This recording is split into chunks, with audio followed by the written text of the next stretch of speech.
foreign policy in general. He spent close to 20 years as a journalist, and we forgive him for each of those years. 15 of them reporting from Europe, Asia, and Latin America. He left journalism to join the administration of President George W. Bush, where he was speechwriter for the Securities and Exchange Commission Chairman Christopher Cox before moving to the State Department's European Bureau. Gonzalez, who joined Heritage in March of 2009, became a senior fellow in June of 2014 and chaired fellow in 2019. He's a widely experienced writer and an experienced public speaker. He has written for dozens of organizations across the country. Gonzalez has appeared on Fox, NBC, and many more stations in the United States, Europe, Asia, and Latin America. And we welcome him here tonight.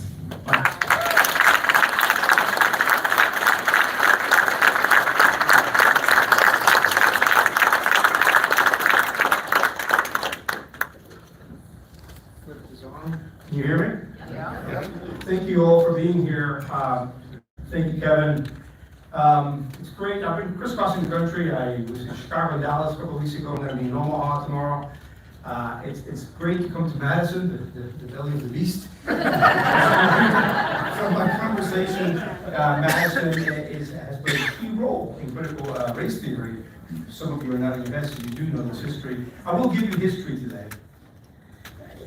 History of ideas.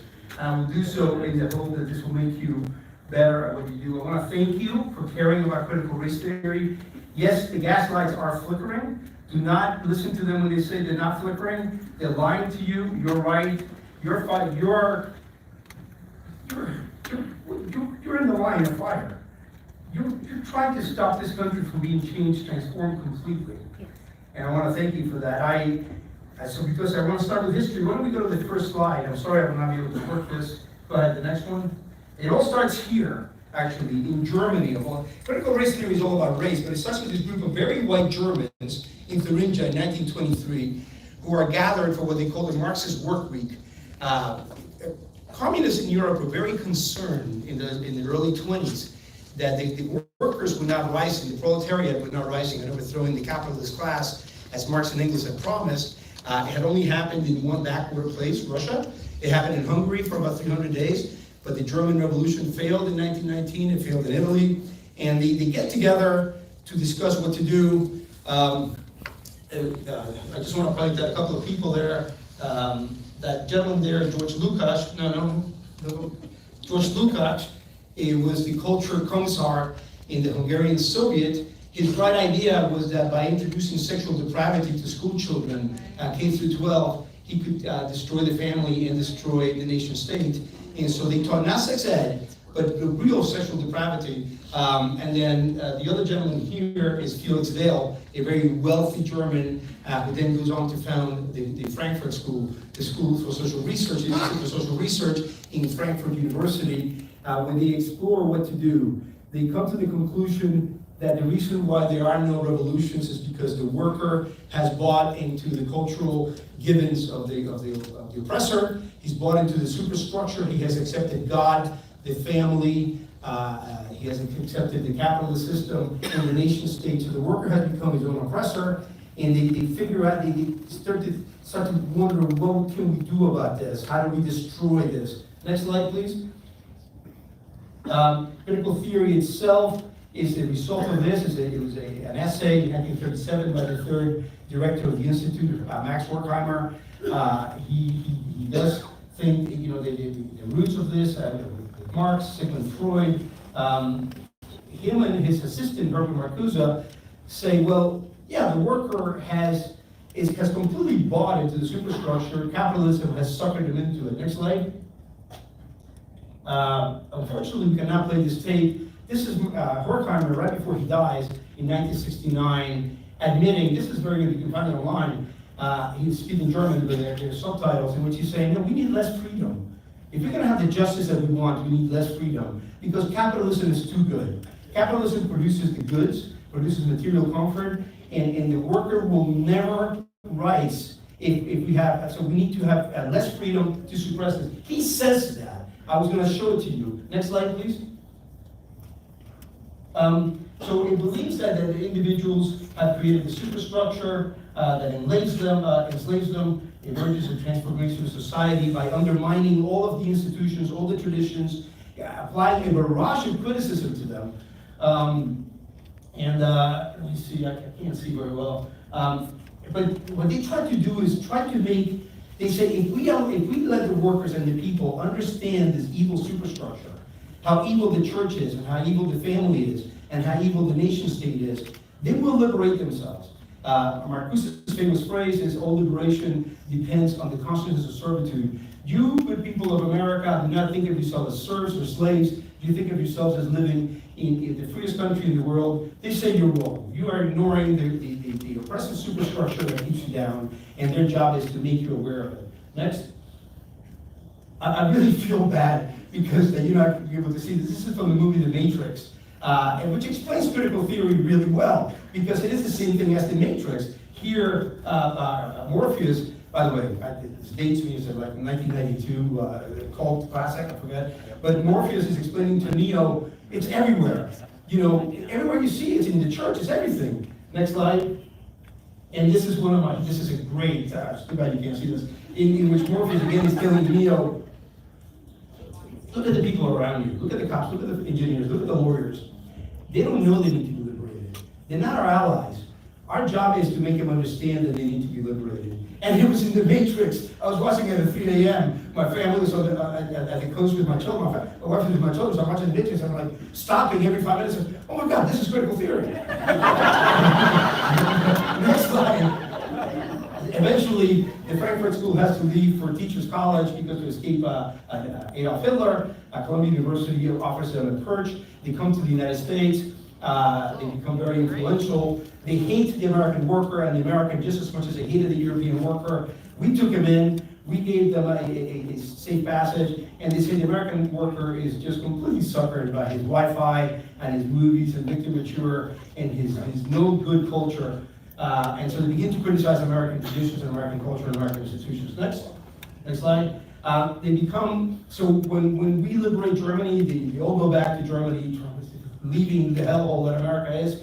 Horkheimer and Adorno and all the rest. One of them stays behind, Herbert Marcuse, who's Horkheimer's assistant. He becomes very influential with the New Left. The New Left was a bunch of radicals in the 60s that actually agreed with critical theory and they believed that economics was not going to get the worker to do anything. They all begin to look for a substitute proletariat who's going to lead this revolution to overthrow the system, the American system. Next slide.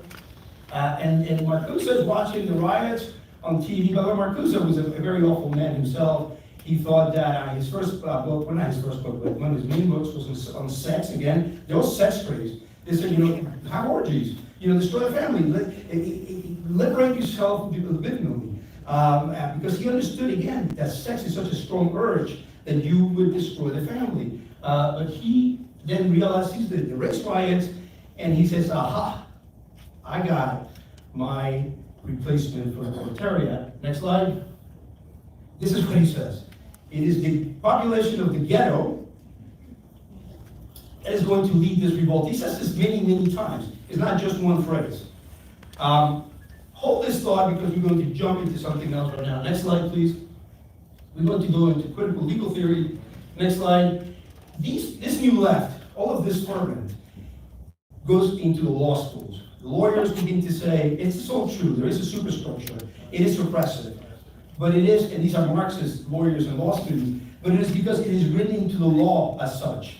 The law itself has been written by the oppressor class, by the rich, by the powerful, in order to keep their own power, their own wealth, and they begin to hold conferences every year to discuss these things. You see some of the things they say here. Next slide, please. I'm going to skip. This is a larger presentation. I'm going to skip to the next few slides. Suffice it to say, there are many people at the time. I think one of the best was the dean of Duke University Law School, Paul Carrington, who sees the dangers in this. The law doesn't mean just cops. Thank you for what you do. But the law needs all of us to obey the law. We need to have deference to the law. And they begin to say critical legal theory is going to destroy deference to the law, because if you begin to believe that the law is just a ruse to perpetuate the ruling class, then it's going to destroy society from within. Courtney, why don't we skip this slide as well? Okay, stay here. So again, the critical legal theorists were New Era guys. Madison appears. This is where they found critical legal theory in 1977. Here at the University of Wisconsin in Madison, they have their foundational meeting here, and these people are all the leaders of it. Duncan Kennedy, who writes how influenced he is by Horkheimer, and they're all very upfront about the fact that they're influenced by critical theory. Does that mean they're disciplined critical legal theory, critical legal studies? It's not a coincidence, but they write that they're influenced by Horkheimer. They're also influenced by the postmodernists, but I don't want to go into that because it's a tangent. The postmodernists are just as bad, believe me. Next slide. So they see the law school as the place to do opposition to Reagan's America. This is the law school as a place to recruit, to organize, to really mount a Marxist revolution that's going to be long-lasting against what Reagan is doing to America, which they think is awful. One thing that begins to happen is that some of these critical legal scholars were black and also of Mexican descent and Asian. They attending the conferences, they agree on everything with critical legal theory, almost everything. Go ahead, next slide, please, Courtney. Go ahead. But as they begin to have deep disagreements with their white colleagues, they begin to say, yeah, no, the oppressive class has written these laws and to perpetuate their power and to protect their wealth, but they have something else in common. They're all white. And you're not seeing this because you're white. And they begin to have real big debates at these conferences. They go city to city. Go ahead, next one, please. This is where they agree. The law is a product of a superstructure that is self-serving. The law can never be objective nor neutral, and the equal application of the law is going to produce bad results. When you disagree, though, it's on the issue of race. And there, the disagreements are deep. Go ahead, keep going. Thank you. You can skip this slide, please. And then finally, these critical legal theorists decide to break off, to take their ball home. So they hold the conference in Madison, at a convent. And it's the foundational conference of critical race theory. It is organized by Kimberly Crenshaw. It's attended by Neil Batanda and all these other critical legal studies professors who were not white. Go ahead. This is another great video in which Kimberly Crenshaw admits, yeah, I just came up with that term. You know, this is the first time we used the term critical race theory, but it was pulled out of you know what? The writing has been taking place for decades. Derek Bell at Harvard had been writing about the subject of race. Richard Delgado at Alabama has been writing about it, but it doesn't get named until '89. You know the stuff, because you're not. Go ahead, the next one. So actually, this is what she says. I was going to skip this one, but it's good that you read it. That's what she says in the video. I just made up this term. Let me give you a chance to read it. Go ahead, next. And then they begin to do something else. They begin to try to evict the white critical legal theorists from civil rights, the civil rights field. They say you don't have the lived experience to write about this or to talk about this. You can take your talents elsewhere. And sometimes it is said quite forcefully. You know, Richard Delgado writes an essay in which he says, you're very talented people, you should abandon civil rights, and if you don't, this is going to be imperialism and white supremacy. So the critical legal theory, the critical race theory overtakes the field eventually. Through sit-ins, through protests, they put pressure on the universities to hire not just black law professors, but black law professors who agree with them. For example, they write very mean things about Clarence Thomas when he's appointed by Bush. Clarence Thomas is black. If all they cared about was the hiring of blacks, they would have welcomed Clarence Thomas. You know, they hate Clarence Thomas. They write caustically about him. What they want is black or non-white law professors who also are neo-Marxists, who agree with him, who hate capitalism. And they succeed. Go ahead, keep going. Go ahead, keep going to the next one. And this is a good essay. They actually do succeed to take over. They become dominant in the field of civil rights. However, they remain limited to the university. So in the 90s, through these sittings, they make the university hire more professors. Go ahead, keep going. This is Derek Bell, the godfather, the recognized godfather of critical race theory. He writes about this from the 1970s on. Then he finally gets a name in '89 in Madison, critical race theory. But he holds these protests at different universities trying to get people who agree with him. The main one is the one at Harvard in 1990, when he pretty much just walks away from Harvard because they won't hire a black professor who's in critical race theory. And this slide, this is the last video that you're not going to see. Because guess who introduces Derek Bell at the 1990 protest? A young, wiry law student. And if you're a conspiracy theorist, your head is exploding right now.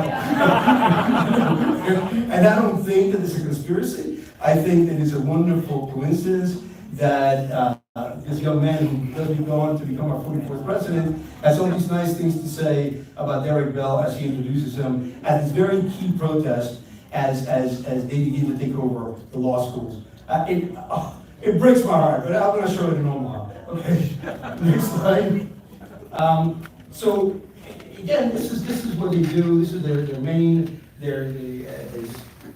And all of us know we read these people all the time. I have bottles of Excedrin littering my study because I read Derek Bell, Richard Delgado, Kimberly Crenshaw, Angela Harris, Patricia Williams. All this stuff they do in your schools and your places of work have to do because of the writing. It is all CRT. Don't let them gaslight you. Next, please. And it begins to finally break out of the university. Richard Carranza, the superintendent of New York Public Schools, begins to introduce it in the New York Public School System. That's the largest school system in the country, by the way. I think it's 1 million kids. I begin to write about it in 2017 when Carranza is using it. But then last year, it explodes. It just explodes. It explodes for reasons that you don't understand. George Floyd and Black Lives Matter. We have riots and demonstrations and lootings, and the leaders of your elite institutions surrender. They surrender. They say we are a systemically racist country. We have to change this. This is a racial reckoning, and all of the tenets of CRT now enter police departments and the military and the houses of worship in the schools, and it's wrecking our lives, and it's going to wreck our country unless we do something about it. But it is because of the year that we had last year. You all know this. Keep it, the rock.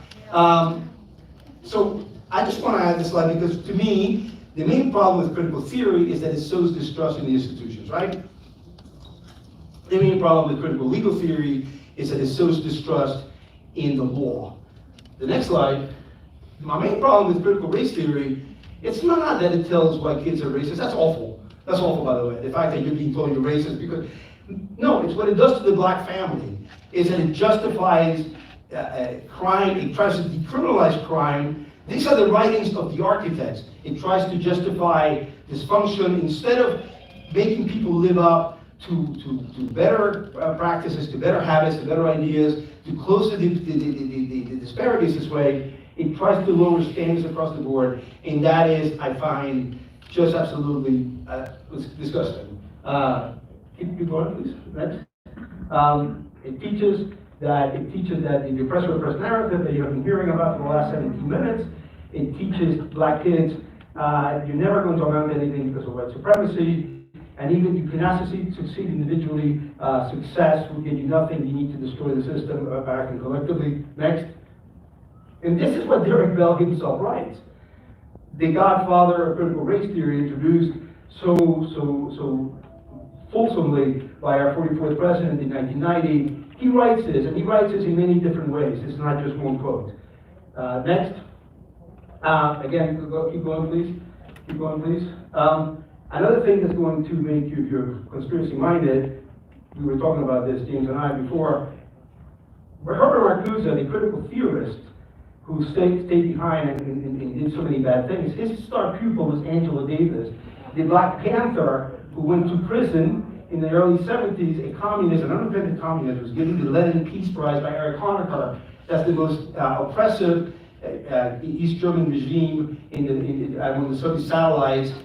She today goes to universities, she goes to UVA, she stands up with a fist in the air and says, I am a communist, I've always been a communist, and students who don't know anything stand up and give her a rousing cheer. And guess whose intellectual mentor she is? The founders of Black Lives Matter. There she is with Patrice Cullors, one of the founders and leaders of Black Lives Matter, the executive director of the main Black Lives Matter group, BLM, GNF, Global Network Foundation. She's also very influential with Alicia Garza. Goes from Marcuse to BLM. Next. This is just the retail purveyors of critical race theory. I don't know right about them, even though they are CRT. Next, I just go very quickly, because you're being lied to. How do you recognize it? Anything that uses systemic racism, that uses any of this lingo, it is critical race theory. You can tell your teacher, your school superintendent, stop lying to me. This is critical race theory. Next, anything that says, no, America doesn't have a culture, it's just a front for white culture, and actually being functional and loving to read and write and loving literacy, it's just white stuff. It's false, it's disgusting, it's racist. We need to get rid of it, and it is critical race theory. Next. Anything that argues that people are born with a privilege just because they're white, and that has prevented them from uniting with blacks to overthrow capitalism because they get these wages of whiteness. That is critical race theory. That's an offshoot of critical race theory called whiteness studies. For our purposes, critical race theory is being taught in our schools. Next. And it's being taught in our places of work.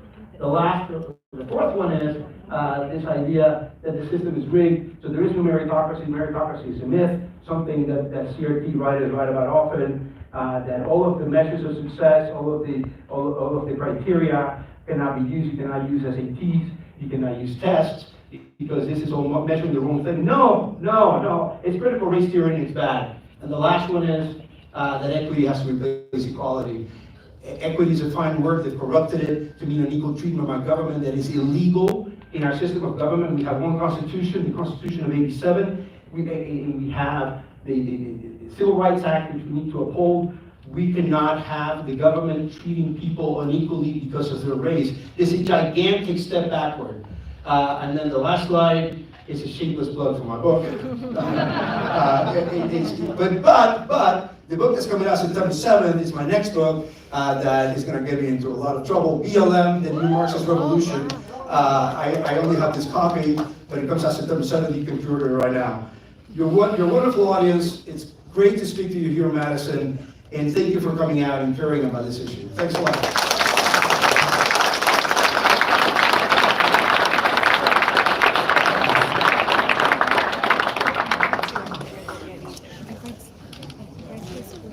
Thank you, Mike.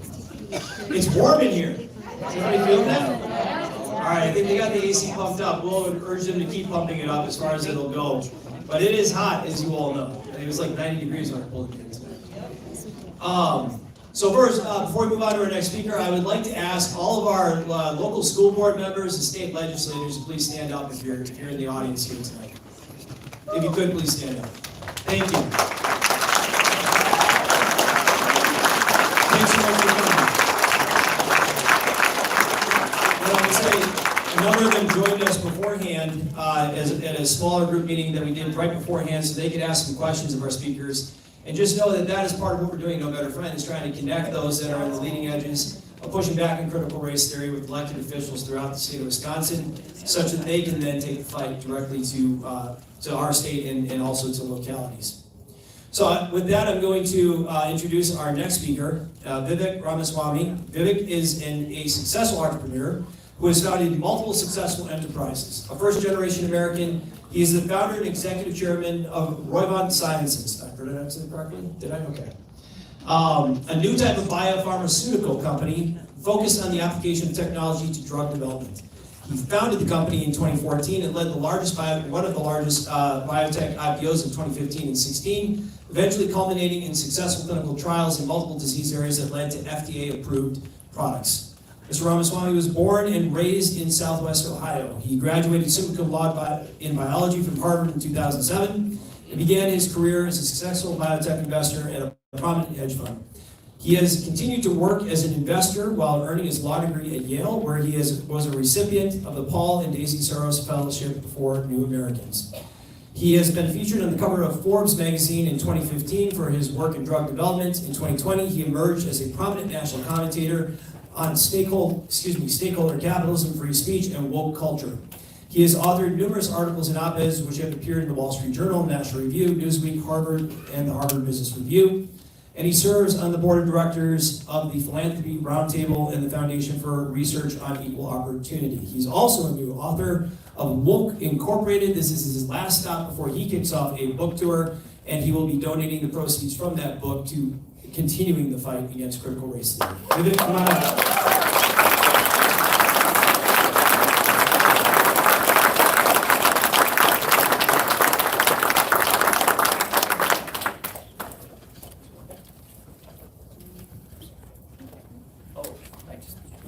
We could just throw it over the edge. That'd be pretty fun. I don't have slides for you, so I thought I might stand in front of the podium. You able to hear me back there? Great. So thank you for having me. I'm from Ohio. I'm not a Wisconsin native, but it is a pleasure to be here. As you heard in the introduction, I actually was a kid of immigrants. So my dad came to this country. Thank you. My dad came to the country from India. He came in the late 1970s. He didn't come here with very much money. But we always had a question for him as a kid, which was, why would you come halfway across the world to Cincinnati, Ohio?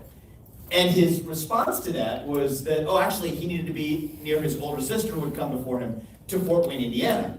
And that always raised the question for me of why she came halfway across the world from India to Fort Wayne, Indiana. And the joke we tell in the family is it's the only U.S. state with the word India contained. So that's the joke we tell. But we're still here in the Midwest, and we flew over Indiana to come here from Ohio. So that's where we are.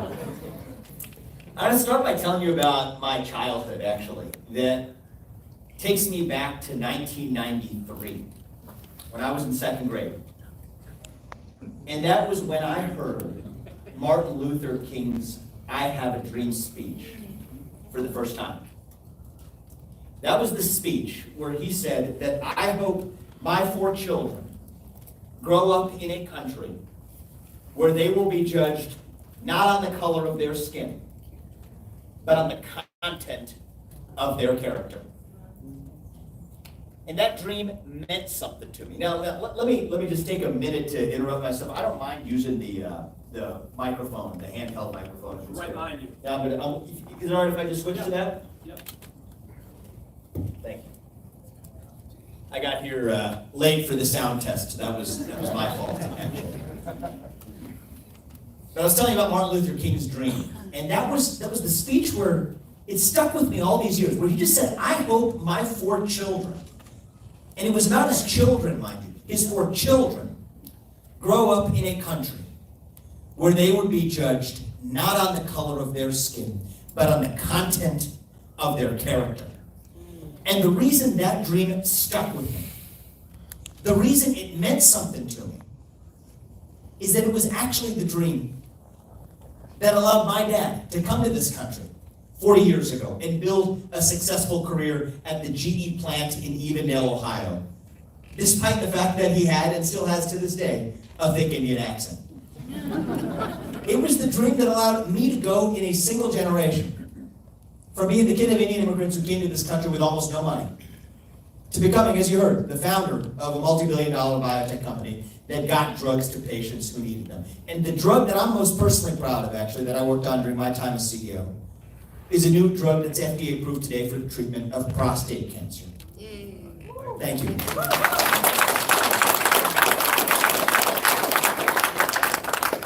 But I stepped down from my role as CEO earlier this year to work on a different kind of cancer.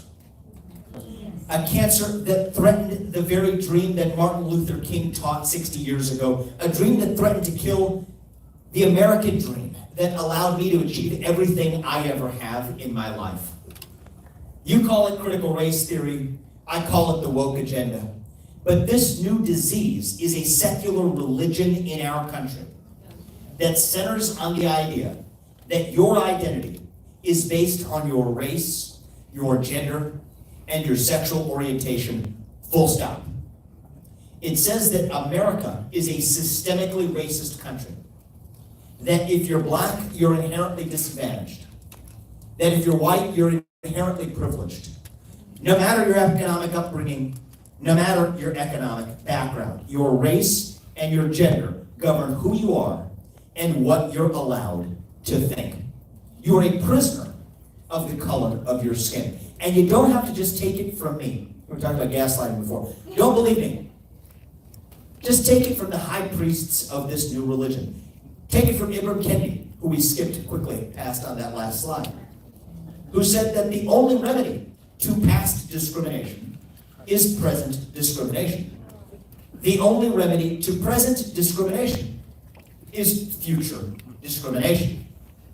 Or take it from another one of the high priests of this new religion, Congresswoman Ayanna Pressley, a member of the Squad in Congress, who famously said a year and a half ago that we don't want any more black faces that don't want to be black voices. Think of Tim Scott. We don't want any more brown faces that don't want to be brown voices. I'm going to guess I don't fit her description of what counts as a brown voice. But there's a really clever part about how this particular virus spreads. And it's this. If you disagree with any of those claims, that actually means that you're a racist and you don't know it. Because when race is not just about your skin color, but about your voice, then disagreement with that voice makes you a racist. If you say that I'm not racist, today it actually means you are racist. If you say that all lives matter, somehow that came to mean that you believe that black lives don't matter. If you capitalize the W in white, or you fail to capitalize the B in black, you're also a racist as of last year. And there is no greater damnation in modern America than to be called a racist. So when given the choice between being tarred with the scarlet R or pledging allegiance to this new religion, everyday Americans are choosing to bend the knee. And that has created a new culture of fear in our country. Fear of losing your job. Fear of your kid getting a bad grade in school. Fear of becoming a pariah in your own community. And to me, that is a betrayal of what American democracy is all about, because that culture of fear has completely eviscerated our culture of free speech in this country. A good measure for the health of any democracy, especially American democracy, is really simple if you ask me. It is the percentage of people who feel free to say what they actually believe in public. And right now, we are doing abysmally on that metric. According to a recent survey conducted by the Cato Institute, over 60%, I want you to process that number for a second, 60% of Americans say they are afraid of expressing their true beliefs because of the current political climate. That is not America. That is not the country that my parents came halfway across the world to join. That is not the country I want to see America become. We have a new red guard in this country who, instead of pushing the Chinese philosophy of Chinese-style Marxism, is today pushing this new philosophy of wokeism. And it is in the name of diversity that we have now sacrificed true diversity of thought. It is in the name of democracy that we have now sacrificed our most important democratic ideals of free speech and open debate. It is in the name of inclusion that we have created this new exclusionary culture where certain points of view are just not welcome. Now, you heard in the last talk, and it was a really good talk, I learned a lot from it, thank you for that. You heard about how critical theory and wokeism was born as a way of challenging the system, of standing up to the system. And agree or not, and I think we're both on the same side of that, agree or not, there's something about that that I can actually respect. But today, wokeism isn't about challenging the system. Wokeism is the system. And the story of how we got here, it's part of what I write about in my book. It's an untold story. It actually traces back to an unlikely place, the 2008 financial crisis. Remember that? After the 2008 financial crisis, corporations were the bad guys. And what the old left wanted to do, agree or not, what they wanted to do was to take money from those wealthy corporate fat cats and redistribute it to poor people to help poor people. But there was a new woke left that was born right around the same time, right around that time that wiry young guy became president of the United States in 2008. What the new woke left wanted to do was to say that actually the real problem wasn't quite economic injustice, no. It wasn't quite poverty, no. It was racial injustice and misogyny and bigotry. And guess what? That actually presented the opportunity of a generation for big business and Wall Street. Because you see, if you're big business or you're Wall Street, Occupy Wall Street, that's actually a pretty tough pill to swallow. But this new woke stuff was actually pretty easy. Applaud diversity and inclusion. Put some token minorities on your boards. Muse about the racially disparate impact of climate change after you fly on a private jet to a fancy ski town called Davos. This is actually a pretty good game if you can play it pretty well. Big banks were happy to lend not just their money, but their legitimacy to this new woke movement. They were happy to use not just their market power in the market, but their market power in the marketplace of ideas. But they didn't do it for free. They had an ask in return. The ask in return was to the new left, work with the left-wing power in the Democratic Party to leave out corporate power intact. And it has actually worked masterfully for both sides. So what you have happened over the last 10 years was a bunch of big banks and big businesses that got in bed with a bunch of woke millennials. Together they birthed woke capitalism. And they put Occupy Wall Street up for adoption. That's how that game was played. And it worked so well that their friends on the other coast, in Silicon Valley, they like to call this flyover country. I like to tell them, keep flying. they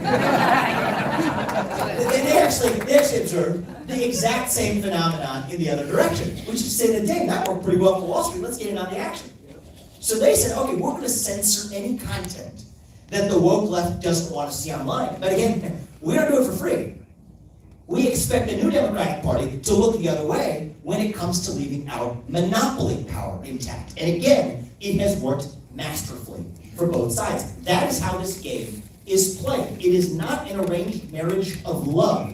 It is more like mutual prostitution, and the net result is the illegitimate birth of what I call the woke industrial complex, a force that is the most powerful monster I believe we have seen in modern American history. And now it's not just Silicon Valley, it is not just Wall Street, it is corporate America as we know it.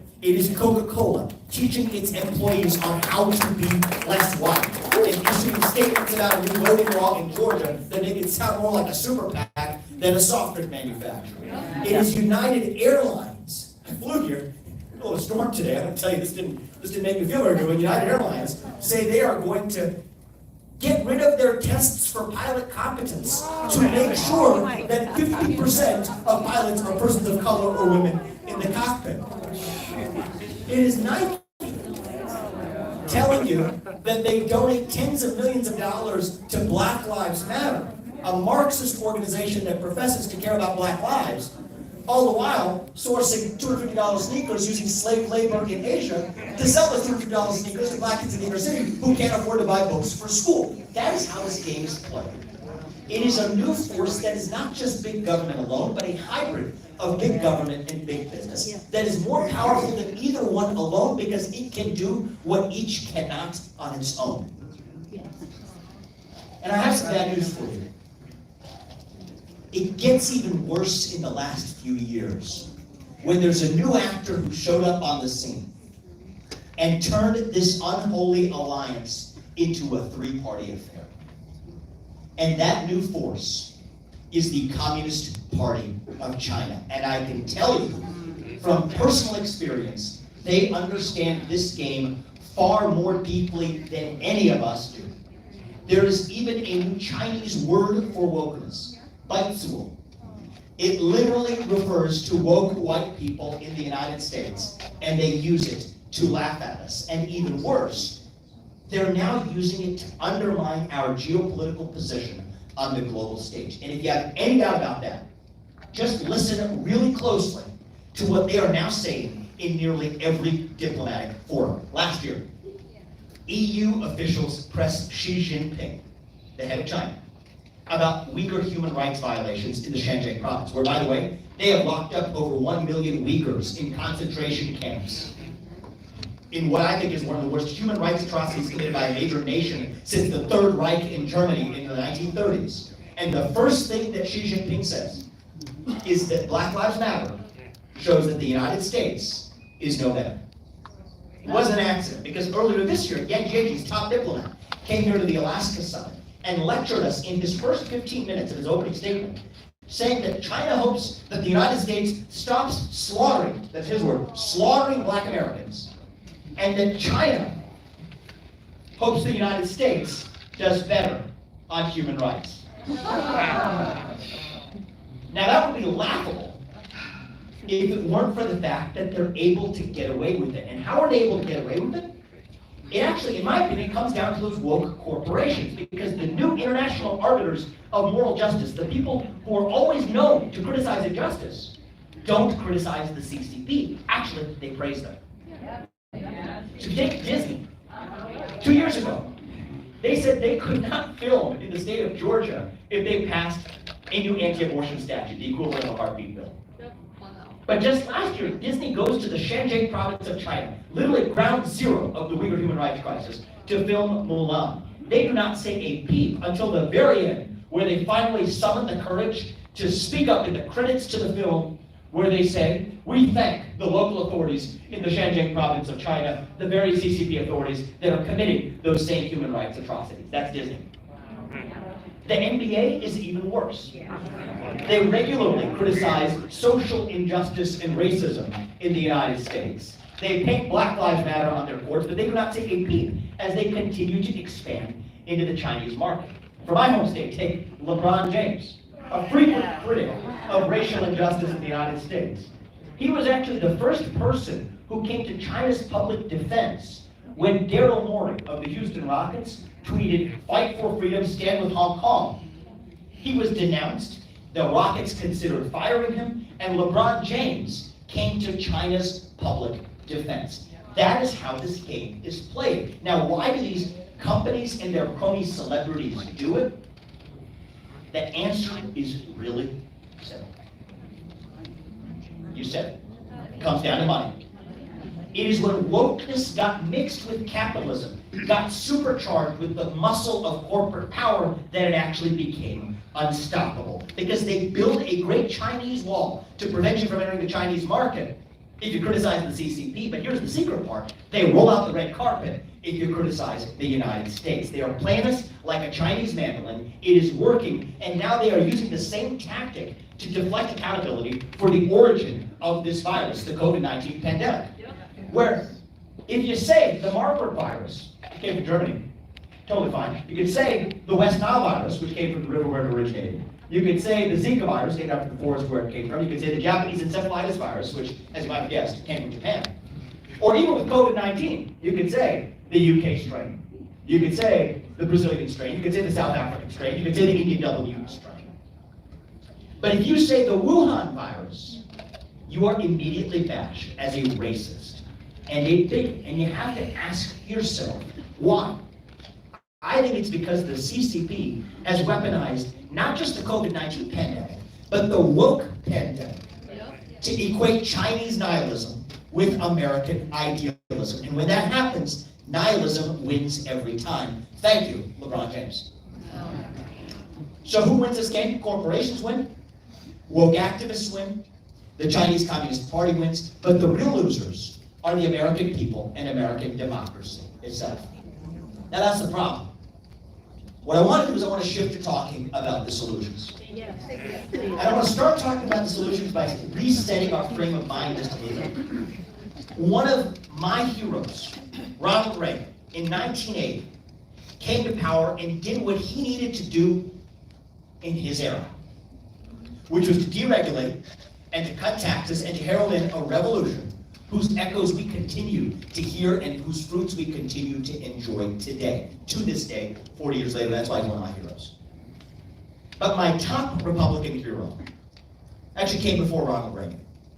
Came 160 years ago in Abraham Lincoln, who in 1860 famously said, "The dogmas of a quiet past are inadequate to the stormy present." And I think that the dogmas of 1980 are inadequate to address the unique challenges of 2021. Let's take the issue of big tech censorship for a second. That's what prevents us from being able to openly discuss the kinds of issues we're discussing here today online. Now, what they say is that these are private companies, and they're free to decide what does and doesn't show up on their websites. And there's a certain truth to that, if they're actually operating as private companies. But here's the new trick. They're actually acting as agents of the state, responding to threats from the party in power, saying that if you don't take down hate speech or misinformation as we define it, we're going to come after you, we're going to regulate you, we're going to break you up. Oh, and by the way, here's this piece of candy called Section 230 that immunizes you from any liability if you go out and remove and censor the very speech that we, the government power, want you to remove.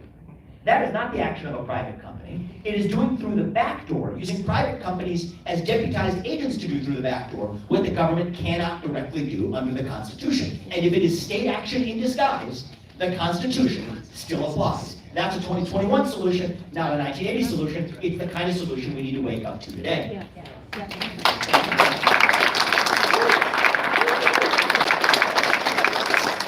the state companies then go back and fire their employees who defect from that orthodoxy. Take a look at what Google did to James Damore in 2017 and the trend that has since followed in Silicon Valley. Well, I say that if you can't discriminate against somebody on the basis of their race or their sex or their religion or their national origin or, as of last year, their sexual orientation, then you should not be able to discriminate against them just because they are outspoken conservative either. We need to add political belief as a protected class right up there next to race, sex, and religion in Title VII of the Civil Rights Act.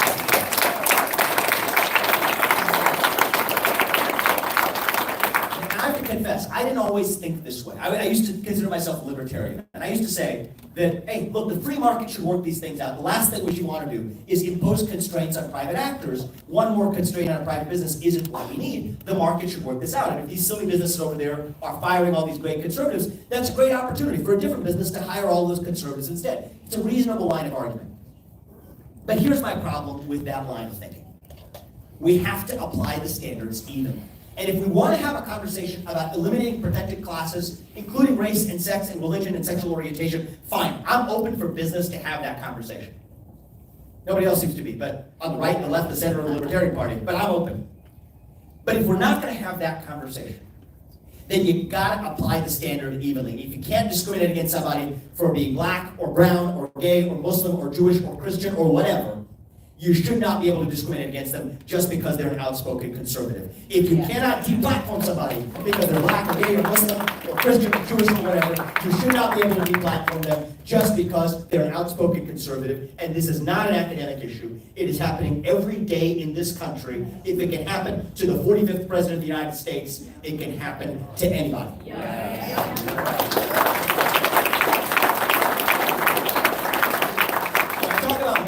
Legal solutions in my book. But I think the real solutions are fundamentally cultural in nature.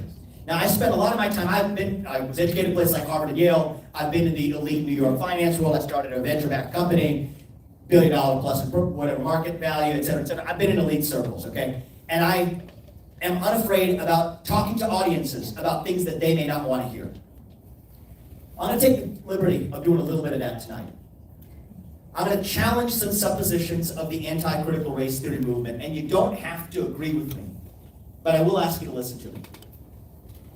The first thing I ask you to consider is whether we should actually stop calling it critical race theory in the first place.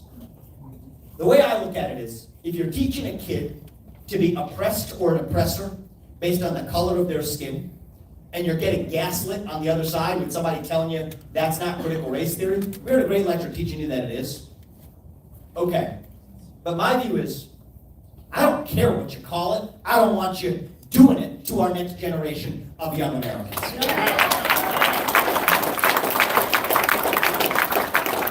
The second thing I'd ask you to do, I'd ask all of us to do, I'd ask myself to do better than I've done in this respect too, is to talk less about what we don't want to be teaching in our schools and to talk more about what we do want to be teaching in our schools. Let's talk about the history that made this country great. Let's not just talk about all of the ways we fell short of our ideals such that we cause our kids to forget what those ideals even were. Let's talk about those ideals first, and then maybe when we get to 11th and 12th grade, we can talk a little bit about how we fell short of them too, because it's important to have that holistic picture. But let's actually talk about the ideals that made this country great, rather than pretending that our country was born in an absence of idealism in the first place. That's something where we need to be doing better too. Yeah. I got more agreement than I expected on those first two, so I'm really going to test you with the third one here. The third one is that I think we need to be really careful when it comes to the discussion about banning any ideology in our schools, including critical race theory, as reluctant as it is for me to say that. I think that one of the ways I worry about us losing this culture war is not with a bang, as T.S. Eliot might have said, but with a whimper, where we accidentally end up joining the church that we oppose by joining that church under a different name. It reminds me of the war on terror in the wake of what happened in 2001. I remember I was in high school in U.S. history class when those two planes hit the World Trade Center and hit the Pentagon on that day. It's etched into my mind. I didn't just observe the news that day. I learned U.S. history while I was in U.S. history class.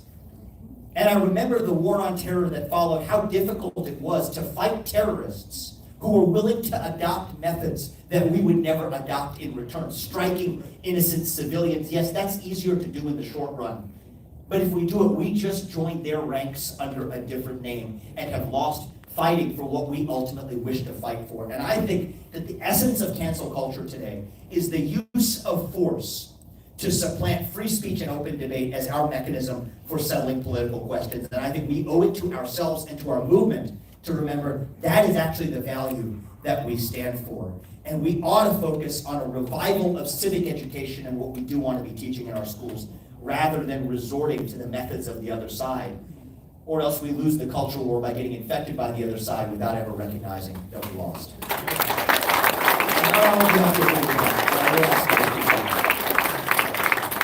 In closing, the thing I will say, and this is where I'll wrap up, is that the thing that we really need in our country is a cultural cure and a revival of those shared ideals that define us as Americans. Because it is true that our schools are teaching our kids to be ashamed of our history rather than to be proud of it. Patriotism is on the decline. Faith has nearly disappeared. Yep. I don't even think we have a good answer to what it means to be an American in the year 2021. I can't remember a time in my life where we more badly needed an answer to that question. Our absence of an answer to that question is the black hole at the center of our nation's soul. And when you have a vacuum that runs that deep, that is when these toxic ideologies begin to fill that void. That is when wokeism becomes opium for the American soul.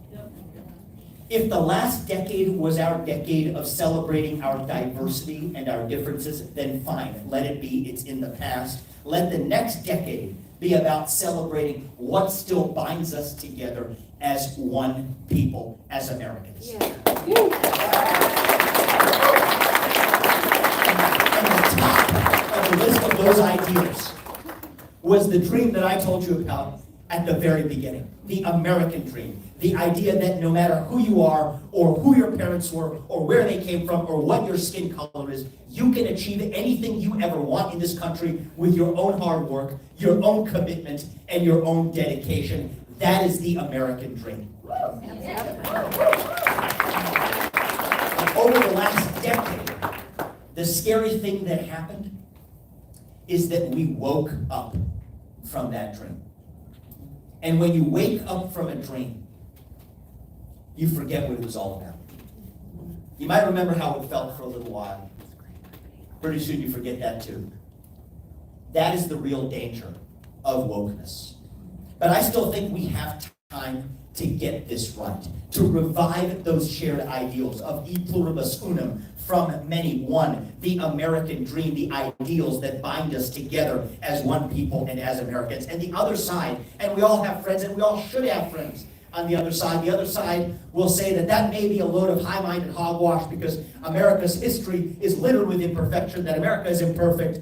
And my answer to that is that somewhere deep down in there, you know what, they have a point. America isn't perfect. America has never been perfect. America will never be perfect. And in fact, America was founded on the idea that perfection is impossible on God's green earth. That is why we have a system of checks and balances. But more so than any nation in human history, America is about the pursuit of perfection. The pursuit of a more perfect union. The pursuit of liberty, equality, and justice for all. Those are the values that won the American Revolution. Those are the values that reunited us after the Civil War.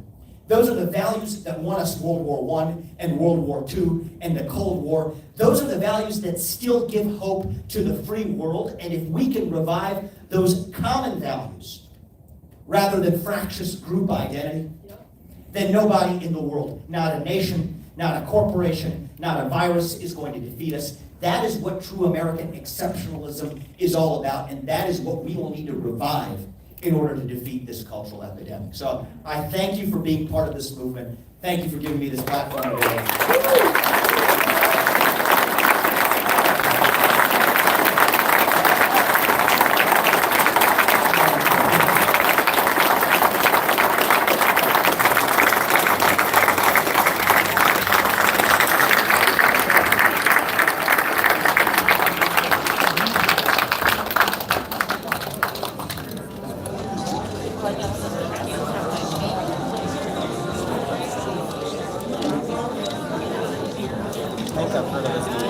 All right. Are you still fired up? We got more. I do want to take a moment just to feel free to stretch your legs and leave a couple admin announcements here. One is you'll note on your seats that we distributed basically a CRT handout. As we've done these events, we've had a lot of people come to us and say we need resources on identifying critical race theory, following up, and continuing the fight. Just know that you can basically scan that QR code. It's going to take you to the No Better Friend Corp website, where you'll actually see a number of the publications and different resources coming from our speakers tonight. So please do check that out and do so. You'll also find more information about No Better Friend and what we're up to. Beyond that, while we're taking a brief pause here, I want to take a moment to identify our team. They're around here. Chris Lawrence, are you out there? All right, he's around there. Carlton Huffman is right back there. Courtney Nolan. Courtney hanging on the back. As well as Gerald Carlson is not here tonight, but he's wrapping up some guard duty obligations. Jessie, my wife, where is she at? Jessie actually testified today. Let's give her a round of applause. At the same legislature. Thank you so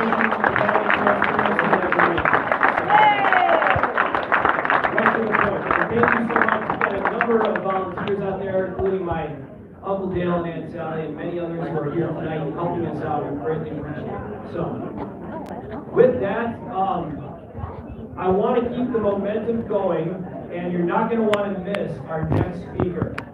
So if you're able to grab your seats again, I'll start my introduction for Adam Coleman. And we'll jump back into it. So Adam Coleman is also an author and the founder of Wrong Speak Publishing. Adam was born in Detroit, but raised in a variety of states throughout the United States of America.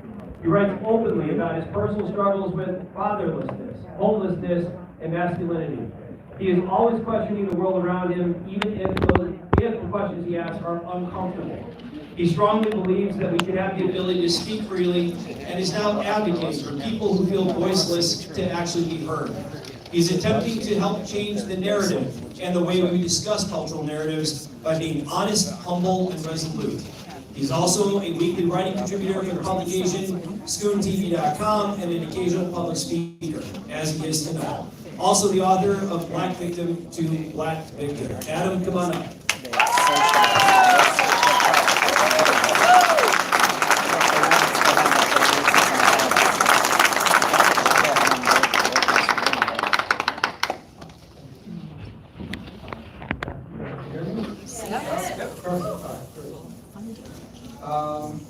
First, I want to thank everybody for being here. It's an absolute blessing to stand in front of all of you.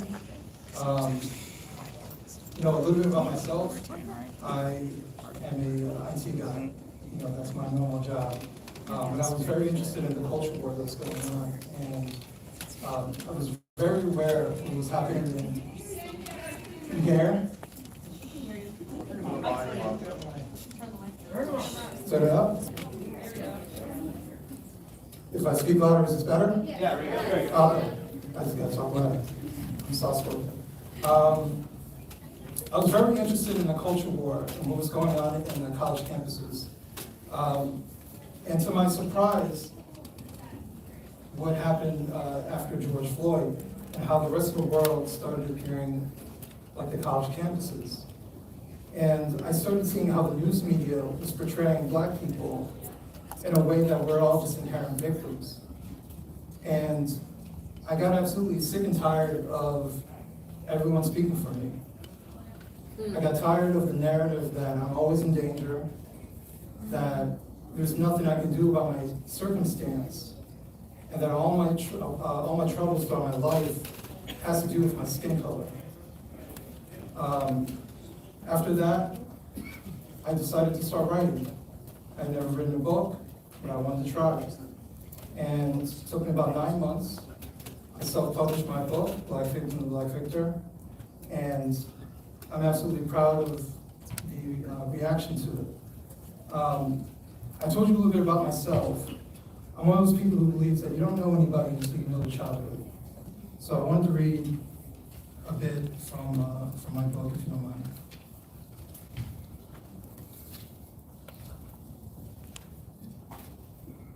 My father chose the simplest and laziest option a father could choose in reaction to having a child, to do nothing.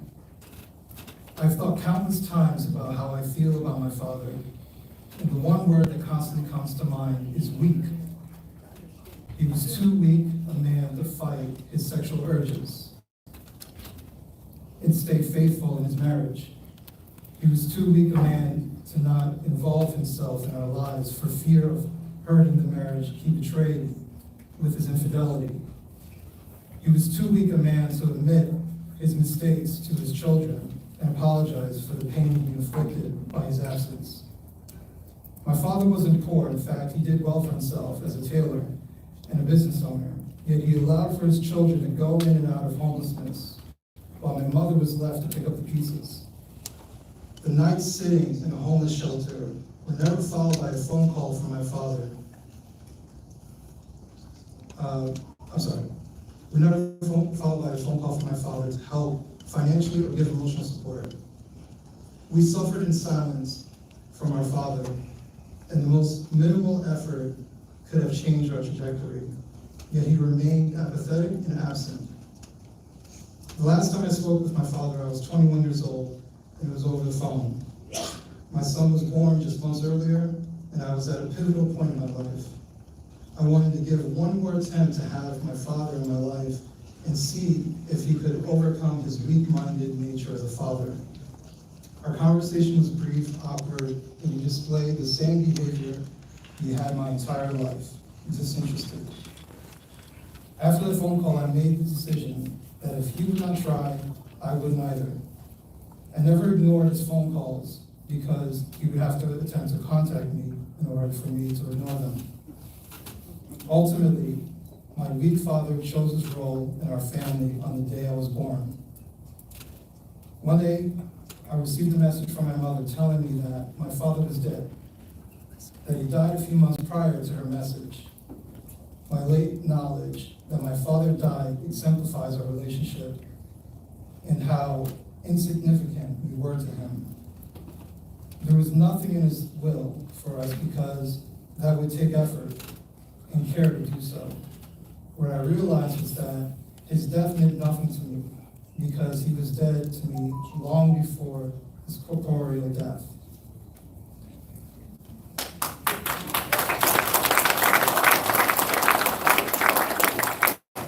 The reason I told you that story is because my story is not uncommon for a lot of black people in America these days. It's unfortunate to say that if you know someone who's black, you can pretty much guess where the odds are in their favor that they grew up without their parents in the same home. Whether they're active in their life is a different story, but once you separate the family in that manner, you put the children at a disadvantage. And that was my life. Critical race theory would have done nothing for me as a child. If that garbage was taught to me as a kid, it would have made my life worse, not better. There was no theory, no conversation that can replace my father. There is no paycheck, there is no reparations, there is nothing that the government can do to replace who my father could have been. And that's why I'm here talking about critical race theory, because we're all sold this bill of goods that it is a way to equalize black Americans to white Americans by just making everybody hyper-focus on race. But I wanted to go at a different approach. I want to ask a question: why does it appear that half of America believes this? All of a sudden, a year ago, nobody knew what critical race theory was, and the majority. Now everybody knows what it is. And for some people, and unfortunately some of them on school boards, they believe that this ideology that some of them have just become aware of is the way to start racial justice. The way I see it is, critical race theory only works if you believe in the greater conspiracy theory, because it's very conspiratorial. The greater conspiracy theory is that white supremacy is the sole motive for everything that happens in America. And the only way that conspiracy works is if you believe in either one or all four of lies. This is my theory. You can call it critical Coleman theory or whatever you want to call it. But I wanted to go through this. So the reason I say it's conspiratorial is because it's very just that, conspiratorial. They believe that white supremacy is within all of you inherently, and that no matter what you do, you're always perpetuating it. In every conversation, there is race involved, whether you realize it or not. And the way they outline critical race theory is much like a conspiracy theory. If you want to talk about the JFK assassination, you find some way to support your end theory. The end theory for them is that white supremacy is everywhere. It's endemic. We always picture someone who's a conspiracy theorist with something on the wall with strings attached to pictures. And they're given the illusion that they're connecting the dots forward, or all they're doing is finding a path backwards. They already have their end conclusion. That's not how you work out a solution or find a real problem. That's what critical race theory is much like to me. It sounds like a conspiracy theory. So, what are the lies? Lie number one, slavery was only about racial hatred. When you believe that lie, then you completely ignore all the nuances of American history, world history, just human history in general. You absolve the Ashanti tribes, the Ashanti Empire within Africa and West Africa, that willingly gathered their neighboring tribes, imprisoned them, and sold them off to Europeans. And in some cases, they sold them for guns and other goods. It completely absolves it from that being in existence, because it is only because of the white European that this occurred. Well, what about the Africans? Did they not see race? No, they didn't see race, because it wasn't about race. It was about tribe, it was about money, it was about power. It was everything but race. The Europeans were just another cog in the wheel as far as finding someone to work alongside, and it was a great benefit to them to sell their rifles. Another thing that following that line of thought as far as slavery only being about racial hatred is ignoring that there are other people who were slaves within the United States, or I should say the colonies. In an article titled Origin of the Idea of Race, is quoted, in the latter part of the 17th century, the demand for labor grew enormously. It had become clear that neither Irishmen nor Indians made good slaves. More than that, the real threats to social order were the poor, free whites who demanded lands and privileges that the upper class colonial governments refused. Some colonial leaders argued that turning to African labor provided a buffer against the masses of poor whites. This theory, this lie, slavery was only about racial hatred, absolves everything that I just read here. That it was about control. It was about keeping the whites under control. It was about finding the best way to have slavery without dividing these people up and focusing on the rich, the government, and all the elites who were controlling them. Lie number 2, Jim Crow was only about racial hatred. If you believe that, you skip everything else about Jim Crow. Jim Crow was bad for black people, but I argue it was also bad for white Americans too. Anytime you split up a country based on something superficial, it is bad for everybody. It is not good business, except if you're part of one particular class, the elite class. We all know of the KKK. They proclaim themselves to be a Christian organization. Yeah, they're not.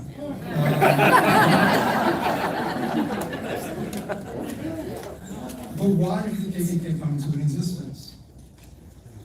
The KKK was formed by Confederates that had lost the Civil War. But there was a particular reason why they started going after black people. I want to read a line from an article titled "The Ku Klux Klan and Violence at the Polls." Very short.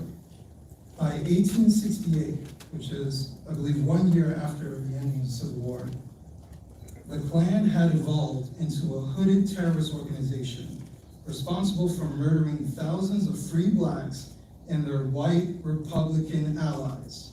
I want to read that again. Free blacks and their white Republican allies. So why were they going after white Republicans? Because they knew that this voting bloc was not for the Democrats. It was not for the party that was fighting to keep them enslaved. They wanted social control. They wanted power. There was a reason why, at this heyday of the Ku Klux Klan, that Congress was filled with Klansmen, proudly, openly. This was about politics. This was about power. This was about control.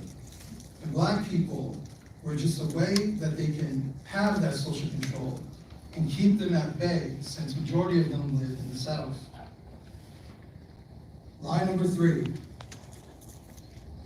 The lack of black representation and racial disparities is a signifier of black oppression. I want to focus in on government, because I think that's been one of the biggest lies that was sold to black Americans, was that your lack of representation within government is why you're not doing well. It's why you're not financially successful. That way of thinking has led for black people to automatically put trust into the government, to get into government, become government officials within certain cities, neighborhoods, whatever. And you can look at the case of Barack Obama, his presidency. Superficially, these are achievements. They sound good, they look nice, but what are the results? The results haven't been in favor of black people. Government representation means nothing if everyone's corrupt. And what happens is they use skin color to control people.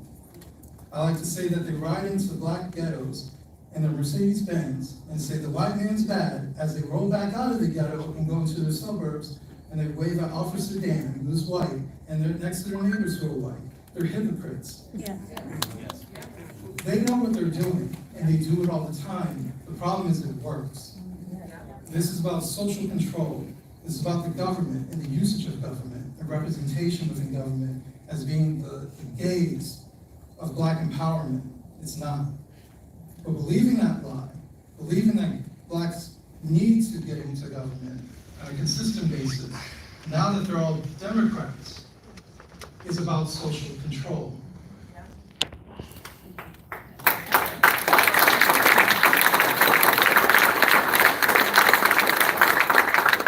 Line number 4, this might sound controversial, but I'll explain it. Line number 4, there were no downsides to the civil rights movement. What I mean by that is, obviously, segregation is wrong, it's immoral. Jim Crow is wrong, it's immoral. The usage of separating people is wrong and immoral. But ignoring that there were downsides to the civil rights movement has been our detriment. When we see a black empowerment movement, when we see people saying, I'm standing up for the rights of black people, we automatically take them for their word and they gain power. So now we are to associate BLM with the 1960 civil rights movement. But it doesn't, it takes a while for us to realize that this is BS that we're being sold. Yeah. These people aren't representations of the greatness of someone like Martin Luther King. But because we believe that lie, they gain power, and before we know it, they have too much power and too much control, too much say. Like they said, like our previous speaker said, they get into, their philosophy gets into companies, their philosophy gets into government, and they are associated once again with the Democrat Party. So, once again, this lie to believe that black empowerment comes from these black movements, and it's a good thing, right? We want black people to do better. But the automatic assumption leads us to be manipulated once again. Once again, it's social control. It's social control for blacks, and it's social control for white Americans too. Because one of our weaknesses as Americans is that we're goodwill. And we take people for face value. And they know that, and they use that against us. We don't want to be labeled as racist, bigoted, hateful. They know this. And that's how they use it against us. Once again, it's about politics, social control. That is the fourth and final lie. If you put them all together, and you believe that all these things are the situation at hand, then why wouldn't you believe that white supremacy is the motive for everything that happens in America? I want to go to one big thing. I stated it before, as far as social control. It's about the government, it's about the elite, it's about the powerful. Race means nothing. This is nothing. There's nothing more special about being black than white, Indian, whatever, Hispanic, it doesn't matter. I'm a Christian before anything else.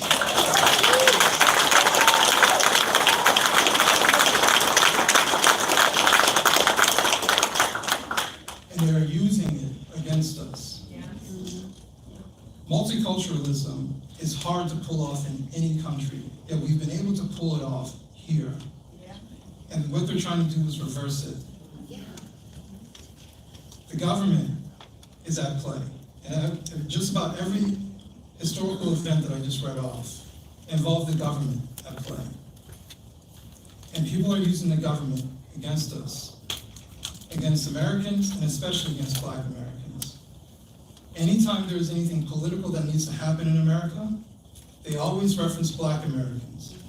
If they want to change the voting laws in Georgia, well, it's going to disproportionately affect black Americans. No, it's politics. It's social control. And the problem is that too many Black Americans fall for it. They fall for the tricks. They get to call it Jim Crow 2.0. Why? To instill fear. You don't want this to happen to you again. It's not a reminder, it's a threat. It's about social control. It's about the government being in play. And too many Black Americans trust in the government, trust in their politicians, especially if they're Black. Because they've lost the will to look at people for who they are. Too many Black Americans have lost the will to look past race. They used to be Christians. They might call themselves Christians, but they don't act like it. And I know I'm standing here as a Black American, and it sounds like I'm waving my finger at Black Americans. But the truth is the truth.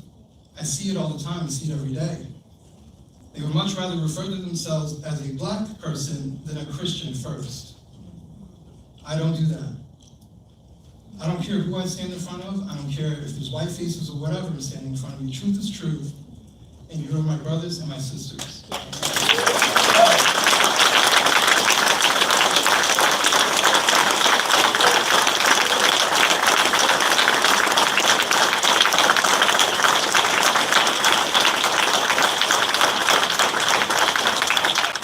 Before I go, I want to read one last passage just from my focus blog. It's a chapter titled The Over-Reliance on Government. The government believes it's helping families by paying single mothers more money per child, but they are incentivizing reckless sexual behavior and careless family planning. The epidemic of fatherless children within the Black community is being subsidized by the same government institutions that claim to care about Black families. The government writes laws restricting access for Black Americans in urban areas from possessing guns legally and making bureaucratic hurdles for law-abiding citizens that make the cost of legal ownership unappealing and unaffordable. How can we have a successful family outcome in such dangerous places where we are unable to protect ourselves adequately? These questions never get answered because they are inefficient with their care to respond to common sense inquiries. Despite the failures of constant government intervention, many Black Americans are perfectly fine with an ever-growing and intrusive local and federal government. And this last line is the most important. The government hand that feeds you will always find a way to take away from you.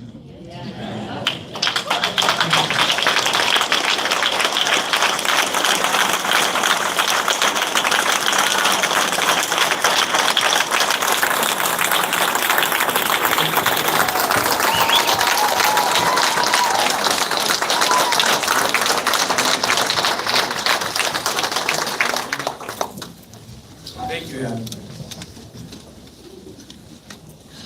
So I'm going to jump right into introducing our, well, actually, I think there's a slide up here right now on the procurement. There you go. Please tell them what's out front. So please do that. We've got a couple groups tabling around here, so please do check that out. So on to introducing our next speaker, Dr. James Lindsay. An American-born author, mathematician, and political commentator, Dr. Lindsay has written 6 books spanning a range of subjects, including religion, philosophy of science, and postmodern theory. Dr. Lindsay is the founder of New Discourses, an organization dedicated to shining the objective light in the subject darkness. Dr. Lindsay is currently promoting the book, Cynical Theories, How Activist Scholarship Made Everything About Race, Gender, and Identity, and Why This Harms Everybody. Dr. Lindsay has been a featured guest on Fox News, Glenn Beck, Joe Rogan, and NPR, and will forgive you for NPR.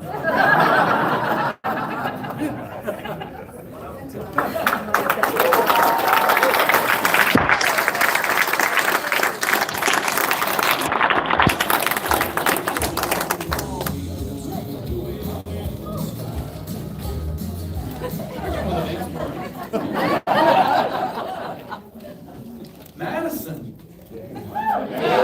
Wisconsin. What a fun place to be in the given context. I mean it. Critical race theory started here, and critical race theory can end here.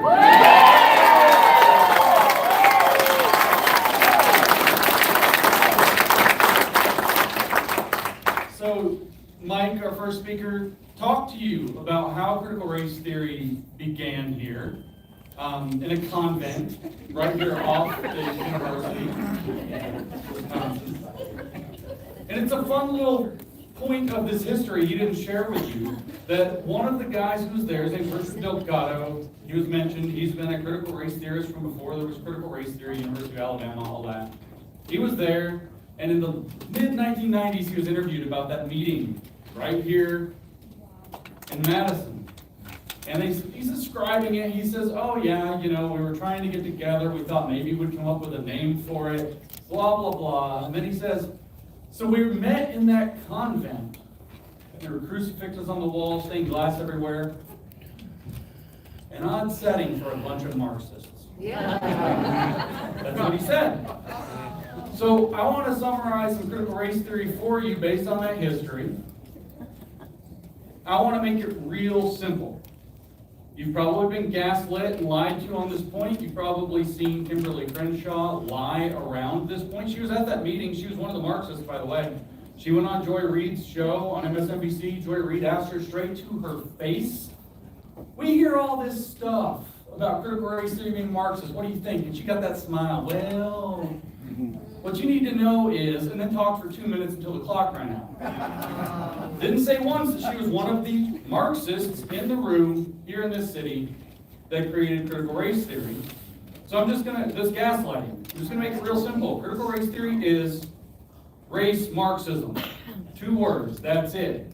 And so I'm gonna build that case for you, along with giving a little bit more history. So Mike took us back to 1923, and he showed us the pervert George Lukács, who unleashed the sexual mess on Hungary that nearly ruined its country.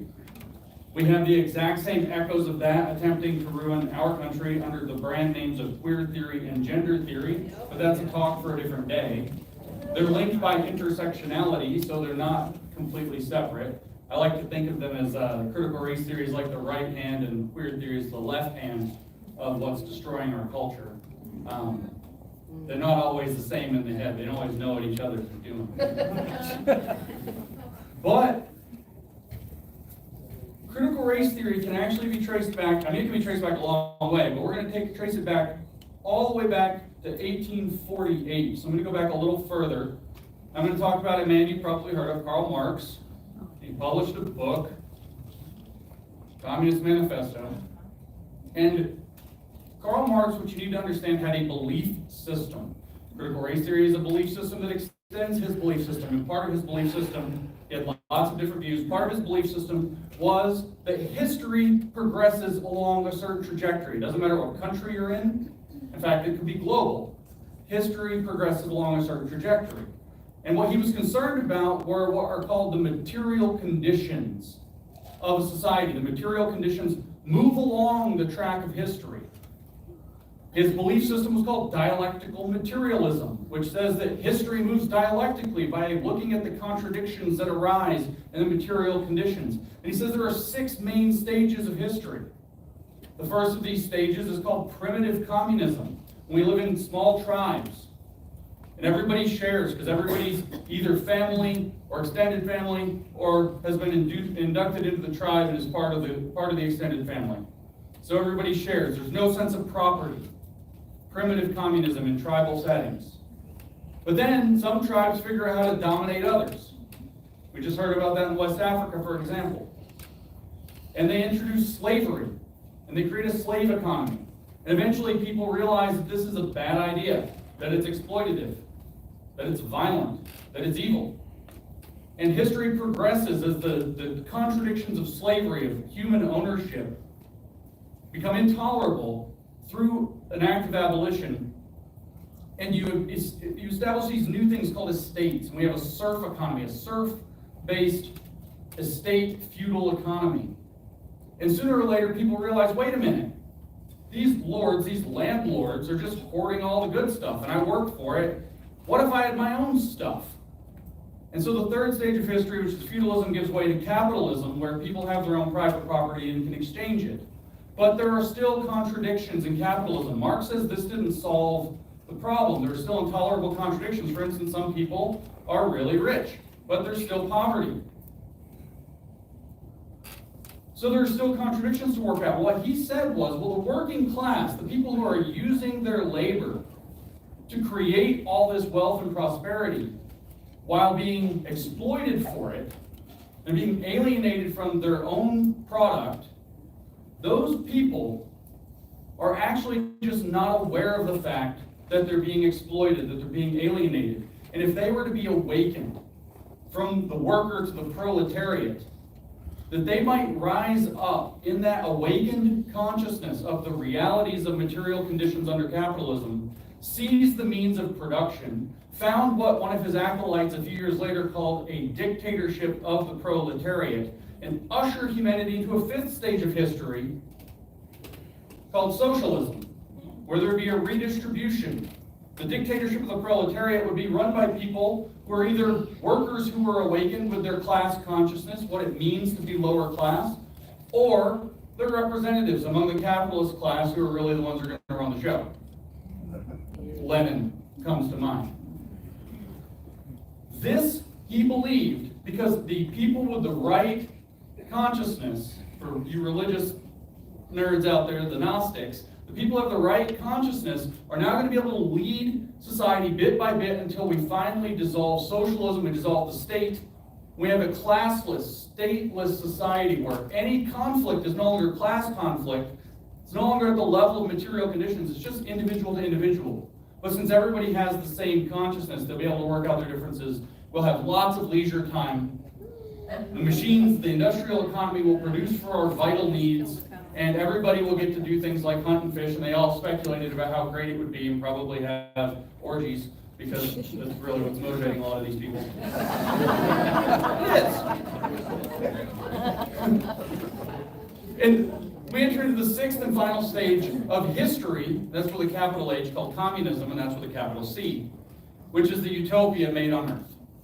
We overcome the contradictory nature of the economic and material conditions of the world. And this was his religious faith, that this is how history worked, and that the life processes of human beings, which is spotting the contradictions and thinking them out through socialist theory, that would enable us to move along history from the capitalism he found himself flung into, in the Heideggerian sense. That's a nerd reference for you. Heidegger went on to help the Nazis. Not a great philosopher, but flung into intolerable conditions and must remake them in another way was his kind of his thing there. And so he believed that if we just let the people who have consciousness run the countries, run the global society, that they will usher us to a perfect utopia. Through a managed state, that's technically a dictatorship, but it's a dictatorship by the right people, because they have the right understanding. Yeah, it didn't work. It didn't work out real well. It turned out that people like Lenin, Stalin, etc., Mao, put themselves as an enlightened bourgeoisie character that was going to lead the revolution because the stupid workers wouldn't do it themselves. Their consciousness wasn't working out, and they ended up slaughtering millions. It's not the best philosophy. In fact, it's the worst philosophy. What I want to tell you, though, is that critical race theory believes the same thing. Same architecture of history with one key difference. And that key difference was articulated in 1995 in a paper by a woman named Gloria Ladstone Billings, in a paper that is, well, she wrote it with William Tate, who's not a woman, I think, and and they wrote this paper called Toward a Critical Race Theory of Education, because it's not in the schools, as you've been told. 1995, Toward a Critical Race Theory of Education. It was 26 years ago. They're already bringing out key texts saying that it's going to go into education. And she wrote in there that the point of critical race theory, this is a quote, is to make race the central construct for understanding inequality.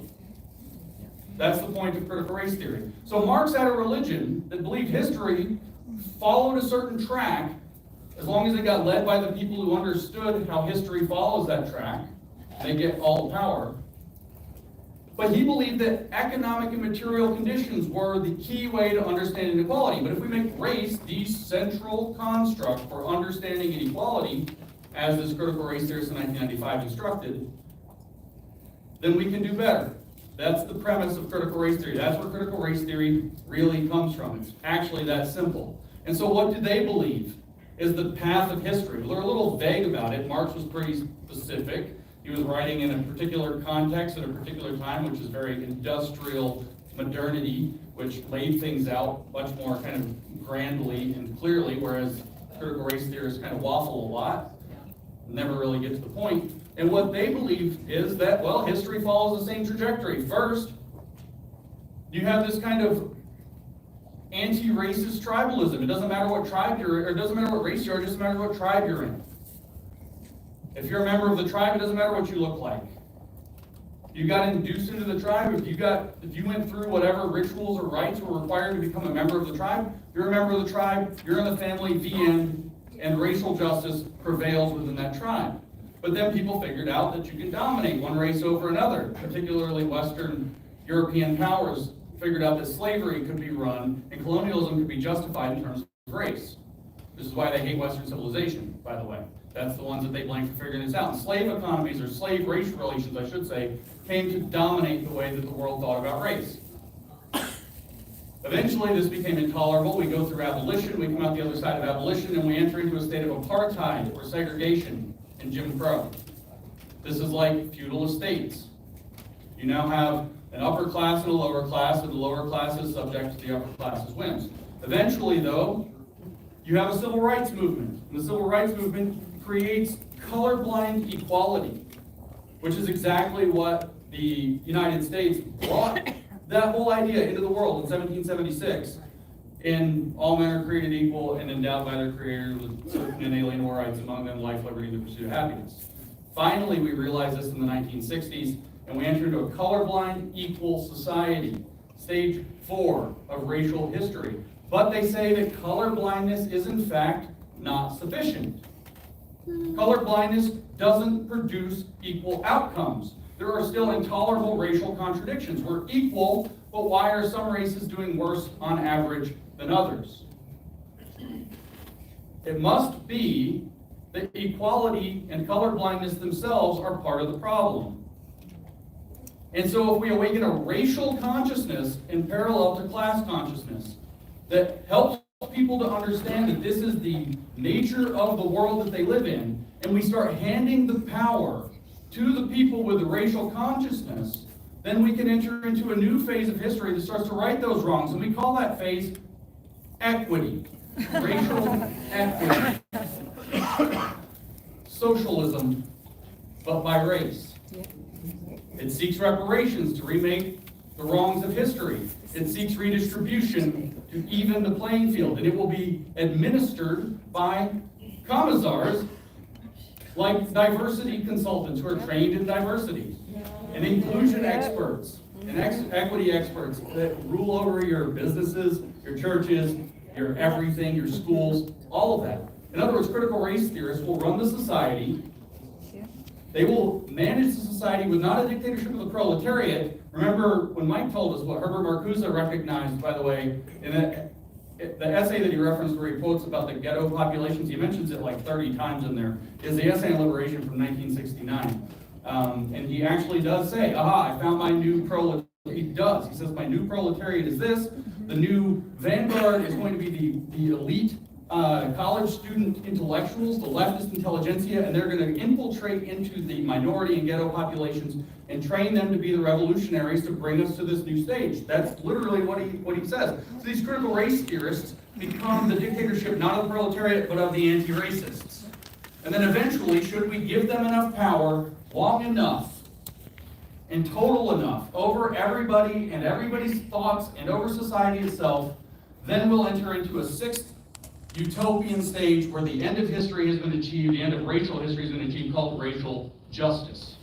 This is why when you saw Derek Chauvin found guilty on 3 counts, the immediate response from AOC, the squad, Bernie Sanders, and half the rest of the left politicians were, this is not justice, this is merely accountability. Justice is the end of the race communist rainbow. We don't get there till they have their dictatorship and all the contradictions are worked out. Now you think, perhaps, that I exaggerate, because you will not find that written in the critical race theory literature anywhere. That's not real critical race theory. Probably Lindsay made it up.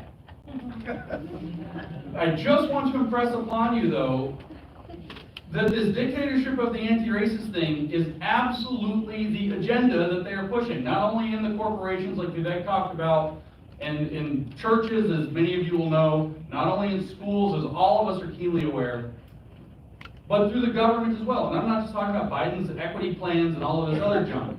I'm not talking about the rantings of the squad. I'm not talking about it. I'm just going to read to you in I'm old. 2019, there's where the 19 actually came from, not that old. They asked Ibram Kendi, Politico magazine is the they, asked Ibram Kendi, how do you fix inequality? And they let him write a paragraph. And he said, pass an anti-racist constitutional amendment. That's his answer. This is very famous. A lot of people have heard this. Pass an anti-racist constitutional amendment. That's his thing. So pause for a minute to appreciate that the Constitution is the almighty law of this land. All other law at every level, everywhere, always is subject to the Constitution as it is amended at the present time. So he wants to create a constitutional amendment consistent with anti-racism. So let me read this paragraph to you. I will convince you in this single paragraph from him, that they are seeking a dictatorship of the anti-racists. It's very, very simple. He says, to fix the original sin, I told you it's a belief system, to fix the original sin of racism, America should pass an anti-racist amendment to the U.S. Constitution that enshrines two guiding anti-racist principles. He misspells principles, by the way. It's the palette in school that I'm putting it on. As you will know, Dr. Kendi is a genius. As you'll also hear with his plan to solve inequality. These two principles are racist inequity is evidence of racist policy. That's one of the four lies we just heard. That, in fact, is the main incentive structure that they have operating on their behalf right now, and it's a result of bad jurisprudence that said that disparate impact can be treated as proof of discrimination. So we have we have excellent civil rights laws that are interpreted overbroad by a bad Supreme Court decision that allows this principle to already be jurisprudence in the United States, even though it's not yet an amendment. He secondly says that the different racial groups are equals. That's, of course, in the Declaration of Independence, so we can kind of gloss over that. The amendment would make unconstitutional racial inequity over a certain threshold. Different outcomes by race on average, unconstitutional, should this guy get his way. As well as racist ideas by public officials. Racist ideas are unconstitutional. Freedom of belief in the First Amendment? Sorry. It would establish and permanently fund, I'm not kidding, the Department of Anti-Racism, DOA.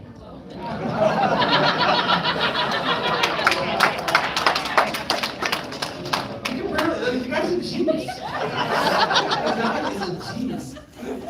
Comprised of formally trained experts on racism and no political appointees. Formally trained experts on racism, critical race theorists. Give them the power of the DOA. What would this DOA do? The DOA would be responsible for pre-clearing all local, state, and federal public policies to ensure they won't yield racial inequity. Dictatorship. Absolute authority over every law at every level. But that's not all. Not just pre-clearing all local, state, and federal public policies, but also to monitor those policies, investigate private racist policies when racial inequity surfaces, and monitor public officials for expressions of racist ideas. Monitor public officials, intervene in private enterprise, have absolute authority over all local, state, and federal policies. Dictatorship of the anti-racists. Funny, DOA. How about that? The dictatorship of the anti-racists, he put DOA. The dictatorship of the anti-racists would be empowered with the disciplinary tools to wield over and against policymakers and public officials who do not voluntarily change their racist policies and ideas. If you get more Soviet, Dr. Kendi. So, I hope that that alone, his own words, is sufficient to convince you, despite the long history. Yeah, there's a bunch of Marxists here in Madison that decided to start this stuff by their own admission. The links to the neo-Marxists that Mike talked about in detail that I'll gloss over for the time. I usually talk about them. I'm going to skip them today. I will tell you, just as a side note, the weather has been a bit dodgy, and Mike was talking about bottles of Excedrin. So I was flying in here yesterday in that thunderstorm. Like, it's like this, and it's like this, and it's like I'm trying to read literally freaking Herbert Marcuse. On the plane, I'm trying to read it, and it's like this. And hold on, let me make more realistic for you. It's like this, right? Here's the phone. It's like, I can't read it. Because it's like, the lightning is everywhere, and I'm looking out the window, not able to read Marcuse. Like, it's fun. I'm having so much fun, though, reading Marcuse. I see the lightning right down by the plane, and I'm like, could have got a little closer. Could have just finished it, but no. We landed, the pilot was like, I can't believe we made it. No, really. And I was like, I was reading Marcuse. You could have just not. It's really unpleasant. But I'm going to gloss over them. And I've just read from the people now, linking back to the fact that they said from the beginning that they're a bunch of Marxists. Reading from the guy now that they're hoping to establish what amounts to a dictatorship of the anti-racists. And the belief is that if they give these people power over your private life, over your private company, over your faith, over your family, over the law, over our government at every single level, then racial justice lies at the end of the race communist rainbow. So what is critical race theory? Race communism. That's it. The end. That's what it is. The DOA, that's right. It's also a DOA. We're going to be DOA if it gets the A. If it arrives, we're in trouble. And so this is actually a poignant moment to tell you, Vivek gave an awesome speech at the end. He pivoted to solutions. I need to tell you, you need to realize the moment of history that you live in. The solutions really do come from us, all of us. Because we live in a moment of history in which we are living through a cultural revolution that uses primarily anti-racism, that we could get into the queer theory stuff another time. That's there too. A bunch of them all at once. We are living through a cultural revolution right now, and the only country that's repelled one successfully was Russia by taking dictatorial powers, which is not the path we want to go. But I think, like Vivek, that America is exceptional in this way. I think that we have a stronger culture. I think we have stronger bones. I think we have better values. Yes. Yes. And I think we can repel it.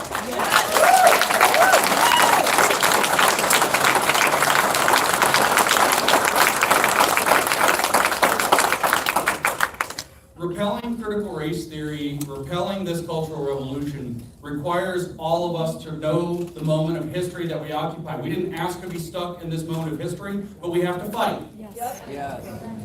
We have to fight, like Vivek said, without using the tools of the enemy. We have to fight clean. Yes. We have to hold our heads high. We have to stick to our principles. So Vivek actually was really great. He set me right up. It's perfect. But so did Mike. So I'm going to dip to Mike first, and we'll go to Vivek, then we'll close this thing up. So Mike talked about these cultural Marxists in 1923 with Koch, funded by Wheel, all these troublemakers in Germany. But what these guys, along with their Italian counterpart named Antonio Gramsci, understood was that Western culture is strong. It is very effective. I was going to say just an effective. It is a very effective repellent to communist ideology. Herbert Marcuse, who I didn't get to go down on the plane with, Herbert Marcuse talks endlessly about the idea that the stupid prosperity security of Western civilization made people happy so they don't realize their servitude. They like their lives, but they're actually miserable, but they refuse to know it. He called it misery, and he called it something like euphoria and misery or something like that. You're euphoric, but you're actually miserable. And that's what he's going to liberate you from. Him and his new left army that created critical legal studies that unleashed critical race theory into the world. What they understood was that the cultural values of the West, that made the West what the West is, are strong repellents to communism, to any of this kind of Marxist thought. Westerners don't want it because we value freedom, as Solzhenitsyn warned. They said that, Alexander Solzhenitsyn says, we didn't value freedom enough, so we deserved everything that came after, writing about the gulags and the Soviets. Freedom is key.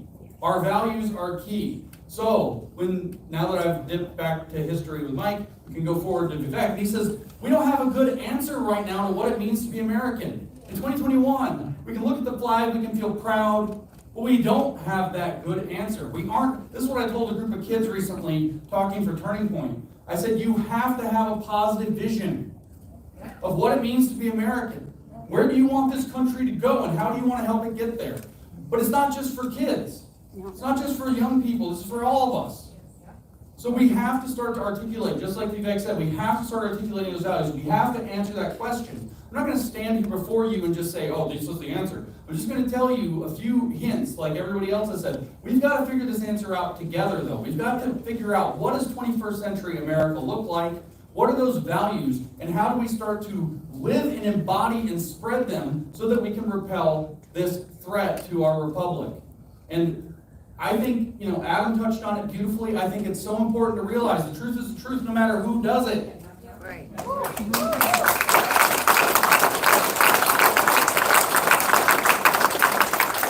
I come from the sciences. One of the core principles of science, like real science, not like this D-science. Not the science on CNN. One of the core principles, well, I'll tell you, no, really, because one of the core principles of science is called universality, which means that it doesn't matter who does the experiment, the result's going to be the same. See, so when Fauci does the experiment, like this week and the next week, the results are not always the same. That's the science, that's not science. But what that's speaking to is that the truth is the truth independent of who says it. Vivek says that we should replace things like diversity with excellence. Yeah, good idea. I fully believe in this. One of my favorite ideas is the Greek ideal of arete. I didn't say that right. Arete, A-R-E-T-E. I can spell it. Bad at words. I have the worst words. Believe me. Whatever. So, arete is the idea of excellence that the Greeks aspired to. Excellence produces merit, competence, that we can each use our time and our talents to achieve something, to build something in the world. We can anchor ourselves to truth and excellence. These are powerful values. They're at the heart of the American experiment. I think we also need to be paying attention, not just to the idea of excellence in truth, but also to that evil twin, not evil really, twin of that hard twin, the bad cop twin of liberty, which is responsibility. You want an anti-woke value? Responsibility. Right.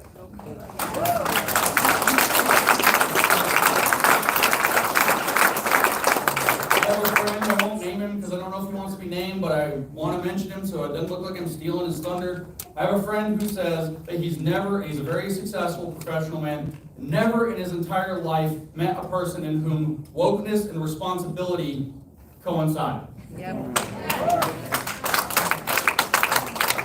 So we have a responsibility toward truth. We have a responsibility toward excellence. These are values. These are starting places. And so the last thing, this is the thing I'm kind of on about lately, and Vivek really talked about it, really tapped into it. Adam's talk really connected with it. It's very, very important. When we understand what critical theory is, you understand that it's the antithesis of this. We need, in the 1770s, we had Thomas Paine writing Common Sense. In the 2020s, we need common sensibility coming back. Yes. Critical theories analyze everything through power dynamics. The current ones are all like critical race theory, do it through identity politics-based power dynamics. There's no common sensibility possible if I have to analyze the truth or falsity or value or worth or moral valence of a statement based on who the person happens to be who said it.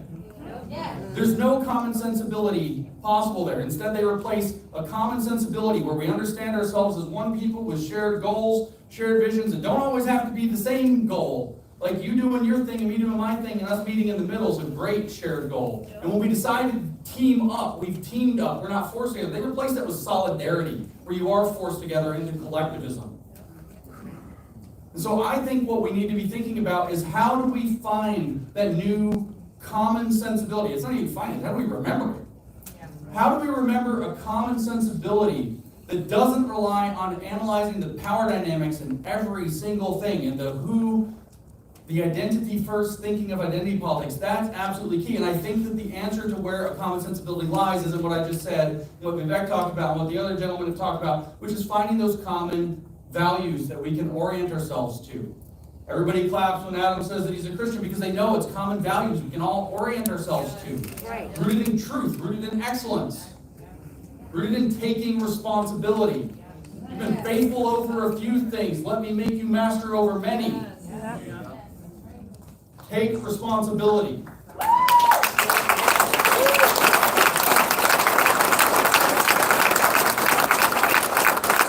So just going to tie this up. Just to be real simple, critical race theory is race Marxism, which means it's a belief system that believes that the fundamental organizing principle of society is systemic racism created by white people for their own benefit. There's your actual succinct, easy definition. You can write it down from the tape. That's a real one. So it's race Marxism based on that belief. It is a belief system, I'll say it one more time for you, that believes that racism is the fundamental organizing principle of society and that it was organized and is maintained by white people for their own benefit. It scapegoats whiteness. Just admit it, it does. We don't have to dance around other races, blah, blah, blah. It scapegoats whiteness. It just does. Black people who speak up, they're acting white. Like Obama was. So we have this, we know what it is, that tells us we must know what moment in history we occupy right now, which is the attempted Marxian takeover of our society, which we get to blame on Madison. Sorry, you guys, you did it. Just kidding. It's the Marxists that you guys had here today. So you have to understand in the moment that we live in history. And then we have to understand, when we understand that moment, that there are cures to this. There's a Polish proverb I talk about all the time, never attempt to cure what you don't understand. We understand this moment as an attempted Marxian takeover of America and Western civilization. You can then start to find an answer. And we find the answer by reverse engineering their own strategy. Their strategy was to infiltrate our cultural institutions, to take them over from within, because they knew our values were strong, and if they could get inside them and subvert them by dragging people away from truth, by dragging them away from excellence, and dragging them away from responsibility into solidarity-based dependency, then they could ruin the civilization.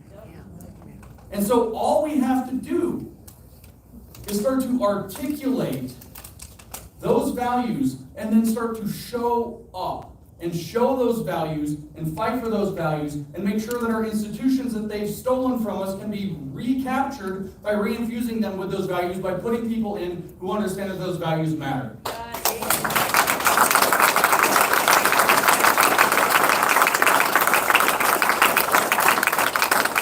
If we can do that, we can get over this idea of a dictatorship of the anti-racists. We can prevent them from having that evil power, which, by the way, spoiler, it's not going to work this time either.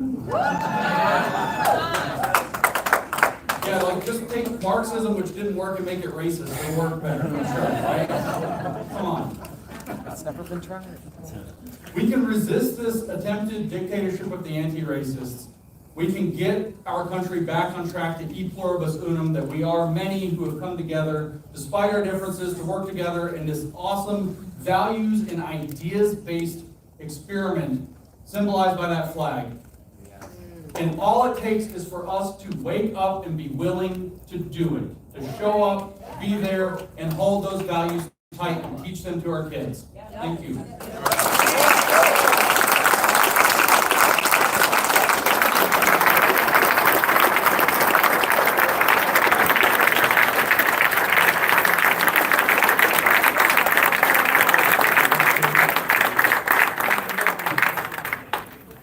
Let's hear it for all of our speakers again.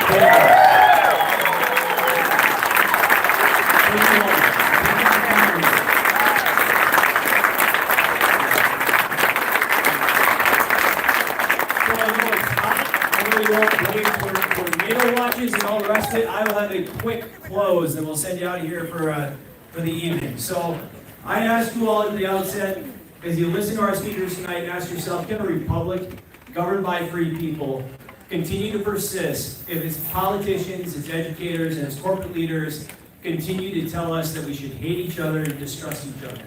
Do you think that we can? Yes. The answer is, well, we can, but that's because we will fight back. Is that correct? Yes. Yes, and we will. But ultimately, the proponents of CRT, they understand that if they continue to push this line, they will undermine the actual existence of this republic because, again, this system of government was not made to persist with our leaders consistently lying to us and pitting us against each other on the basis of our race. So I do urge you going forward, please do check out that handout that we gave to you. Use that website, forward it to other people who are asking questions about critical race theory and what they can do. You'll see resources coming from our speakers tonight that we're sharing with you. Beyond that, I encourage you to support school board members and legislators who are advocating for the teaching of reality, warts and all, as long as it's presented accurately and with full context. Because any contextual teaching of history and world history would at the end of the day remind our children that whatever the flaws of our society, that billions have and still aspire to come to America, and there is a reason for that.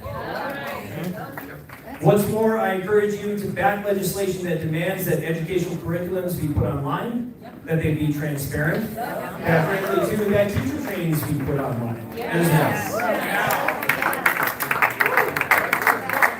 Always remember that sunlight is the best disinfectant and nobody should shy away from these suggestions unless they have something to hide. But most of all, join us, no better friend, as we move to the fight. It's what I was trained to do as a Marine. I see a fight forward. We will fight for this country and we have your back. So use us as a resource. Remember, I will tell you, we're here in Dane County because we came to a meeting, and as I talked about the poison of critical race theory, a couple members of that meeting stood up. They're here tonight. I don't want to recognize them because they may not want to be called out. But they stood up and said, we need you to come to Dane County and do something. Well, did we come to Dane County and do something? Yeah.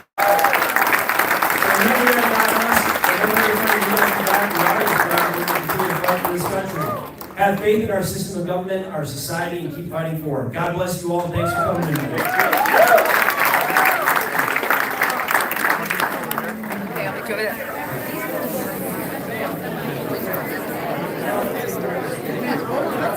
Sorry, sir. Wow. It's great to be here. Thanks for coming. Good to see you.